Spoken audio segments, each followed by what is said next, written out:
So this is the all new Sigma 150 to 600 f5 to 6.3 DG/ND sports lens. ये वाला जो lens है ये ई माउंट के लिए है, एल माउंट में भी इंट्रोड्यूस हुआ है, but this is for the full frame system. अब मैंने पिछले कुछ दिन इस लेंस को यूज़ करा है, दिल्ली ज़ू में गया था रिसेंटली, काफ़ी अमेजिंग रिजल्ट्स मुझे मिले हैं, मैं आगे इस वीडियो में शेयर करूंगा। बट उससे पहले बात करते हैं about this lens and why in a way is this a special lens. सबसे पहली चीज़ स्पोर्ट्स एडिशन है, this is not the contemporary one जो नॉर्मली सिग्मा का आता है, this is you can say an advanced version जो मेरी अंडरस्टैंडिंग में है।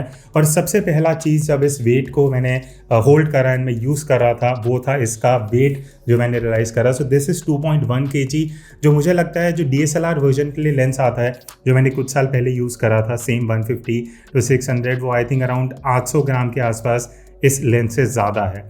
सो वेट के मामले में स्पेशली मिररलेस में काफ़ी कट ऑफ हुआ है, but quality wise it's not the scene, मैं आगे शेयर करूँगा क्यों। बट अगर मैं पहले फिजिकल अपीयरेंस की बात करूँ एंड द बिल्ड कंस्ट्रक्शन, बहुत सॉलिड कंस्ट्रक्शन मुझे लगा। It's almost all metal build construction made in Japan. और स्पेशली मैं बात करना चाहूँगा अबाउट द रबर ग्रिप्स।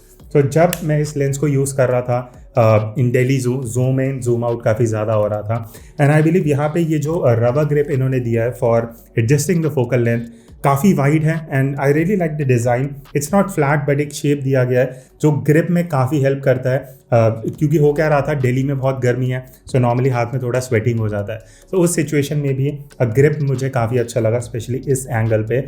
और एक और hack that I would say, not a hack but I think this is something provided intentionally, और वो है यहाँ पे ये वाला जो सेक्शन दिया गया है, आई think it's intentional. So basically this shape you can just hold it and इस तरह से आप फोकल लेंथ चेंज कर सकते हो। बट अगर मैं नॉर्मली इसको ट्विस्ट करता हूँ, so it is not that much of area to be covered while changing from 150 to 600, but I believe ये जो पर्टिकुलर फीचर है इसका मैंने काफ़ी यूज़ करा। सो टॉकिंग अबाउट स्विचेस, कई स्विचेस हैं जिनके बारे में बात करूंगा, बट मेरा फेवरेट था यहाँ पे।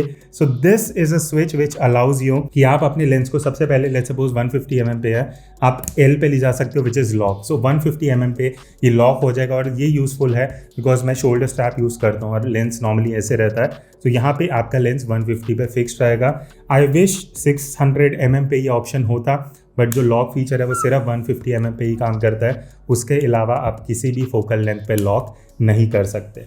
But the second switch over here वो है T। अब T का मतलब है टाइट। अब टाइट दिखाने से पहले I show you S। S is basically smooth, जहाँ पे आप अपनी फोकल लेंथ एडजस्ट कर सकते हो। बट यहाँ पे क्या होगा, आप अगर इस तरह से लेंस रखोगे बेसिकली आपका फोकल लेंथ चेंज होता रहेगा, but I think it's very useful when you are shooting on field. अब टाइट स्विच क्या करता है, when I switch to tight, basically आप देखो अगर let's suppose I am at 250 mm और लेंस मेरा इस तरह से है, तो इतना ईजिली मेरा फोकल लेंथ चेंज नहीं होगा। और अगर आप एक पर्टिकुलर फोकल लेंथ पे ज़्यादा देर रहना चाहते हो, this is very useful feature. बाकी coming on to some switches over here, there are total 4 switch. सबसे पहला है ऑटो फोकस और मैनुअल फोकस। नेक्स्ट स्विच है आपका फोकस लिमिटर, बट आपके पास ऑप्शन है फुल का। दूसरा ऑप्शन है 10 मीटर से infinity, and the third one is with in 10 metre. Third option है OS का, इसका OS image stabilisation. You have the option of 1 when you are shooting in normal situation. Mode 2 पे आप जा सकते हो जब आप पैनिंग ज़्यादा शूट कर रहे हो। नेक्स्ट ऑप्शन है कस्टम का। सो कस्टम मोड्स आप यहाँ पे स्विच कर सकते हो C1 and C2, otherwise you can just keep it at off. इसके लिए आपको एक डेडिकेटेड डॉक चाहिए होगा। Next I would like to talk about the tripod collar, because इसको बहुत सोचा गया, इसके अंदर काफ़ी आई वुड से R&D किया गया है, बिकॉज नीचे की साइड यहाँ पे एक डेडिकेटेड आर्का स्विस कंपैटिबल प्लेट है। सो आपको डेडिकेटेड एक अलग से प्लेट नहीं लगाना पड़ेगा। और यहाँ पे अगर मैं इस नॉब को लूज करता हूँ, सो यहाँ पे मेरे पास ऑप्शन है, मैं हॉरिजॉन्टल से वर्टिकल ओरिएंटेशन में इजीली स्विच कर सकता हूँ। और यहाँ पे ना क्लिकर्स हैं, आप अगर साउंड सुन सकते हो,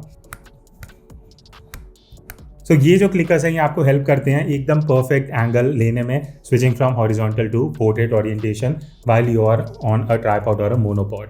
नेक्स्ट यहाँ पे 3 डेडिकेटेड स्विच हैं जो कस्टमाइज हो सकते हैं। मैंने पर्टिकुलरली इन स्विच को यूज़ करा था to auto focus lock, because कई सिचुएशन में जहाँ मैं शूट कर रहा हूँ जहाँ मेरा subject stationary, I can use this as an auto focus lock, otherwise ये बटन्स कस्टमाइजेबल हैं depending on the camera mode. अब अगर मैं माउंट के साइड की बात करूं, यहाँ पे आप देखोगे रबर गैस्केट है, विच मीन्स कि ये वेदर सील्ड है, और रियर एलिमेंट में और आपका जो माउंट है उसके बीच में कुछ स्पेस है। इट इम्प्लाइज बेसिकली आप इसका जो टेली कन्वर्टर है वो यूज़ कर सकते हो with this particular lens on your camera. Now let's talk a bit about image quality, और मैं आपके साथ शेयर करता हूँ मेरा एक्सपीरियंस कि जो मैंने फोटोज कैप्चर करी हैं मुझे कितना शार्पनेस, क्लैरिटी, स्टेबलाइजेशन लगा इन टर्म्स ऑफ द आउटपुट। अब सबसे पहले मैं बात करूंगा एक इसका बहुत स्पेशल फीचर जो है 150 mm पे अगर आप शूट कर रहे हो, आप 1:2.9 रेशियो में क्लोजअप शॉट्स ले सकते हो।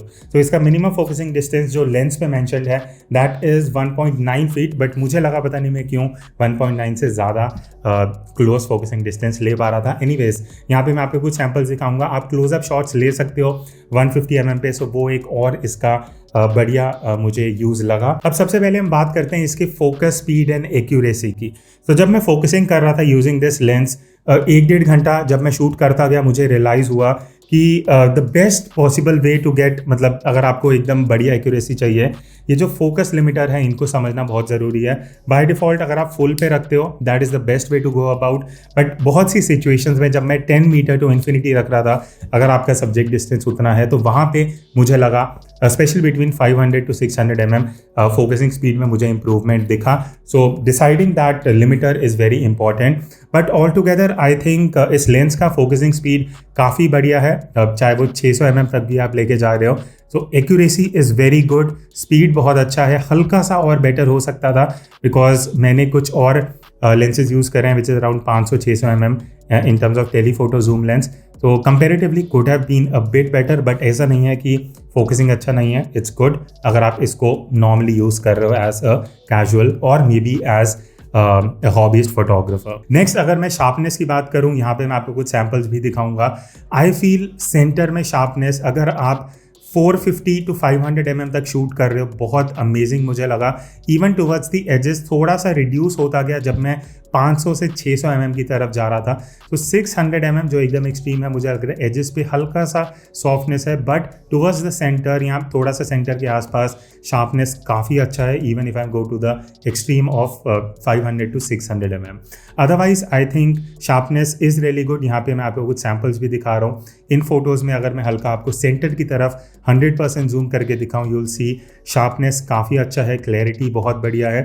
सो I think in terms of sharpness अगर आप ई माउंट या एल माउंट में इस लेंस को यूज़ कर रहे हो, you will be getting really good images जो प्राइस आप इस लेंस के लिए पे करते हो। अब मैं थोड़ा सा बोके के बारे में भी बात करूंगा, बिकॉज जब हम शूट करते हैं, चाहे आप बर्ड शूट कर रहे हो, वाइल्ड लाइफ और anything where you want this lens to be used, out of focus area की अगर मैं बात करूं, और मे बी द बोके जिसको हम काफ़ी टेक्निकल वर्ड्स में बहुत लोग मेंशन करते हैं, तो बोके इन फोटोज़ में भी आप देखोगे अगर आपका सब्जेक्ट टू बैकग्राउंड डिस्टेंस थोड़ा ज़्यादा है तो बोके काफ़ी प्लीजिंग लगता है। बट ये हो सकता है कि अगर इतना डिस्टेंस नहीं है, मैं आपको कुछ इमेजेस भी दिखाऊंगा। सो वहाँ पे because this lens goes till like 6.3 जब आप 600 mm पे शूट कर रहे हो, तो वो एक आपको चीज़ ध्यान रखना पड़ेगा, इधर you go very close to the subject या सब्जेक्ट और बैकग्राउंड का डिस्टेंस ज़्यादा रहे।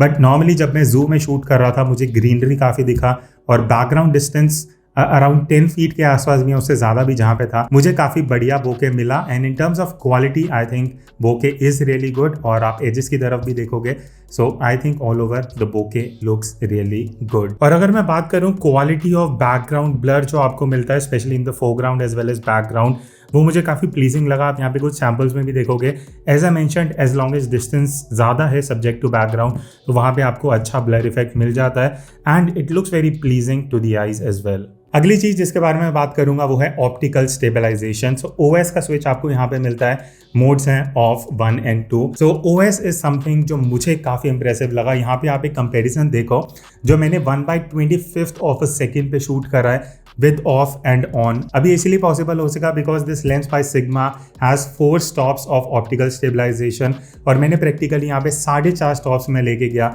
और मुझे काफ़ी बढ़िया रिजल्ट दिखा। नॉर्मली आप वाइल्ड लाइफ में 1/25 यूज़ नहीं करोगे, but just for the comparison I wanted to show you over here. But I think काफ़ी ऐसे सिचुएशन होते हैं जहाँ आप intentionally slow shutter speed use करना चाह रहे हो, या मे बी आपका ISO बहुत ज़्यादा क्रैंक अप हो रहा है and you want to dial in the shutter speed accordingly. अगर आपका सब्जेक्ट स्टेशनरी है, वहाँ पे आई थिंक ये लेंस बहुत बढ़िया काम कर रहा है। So that was my experience with the all new sigma 150-600 f5-6.3 DG/ND lens. और ये वाला जो है ये ई माउंट के लिए था, जैसे मैंने आपको बताया।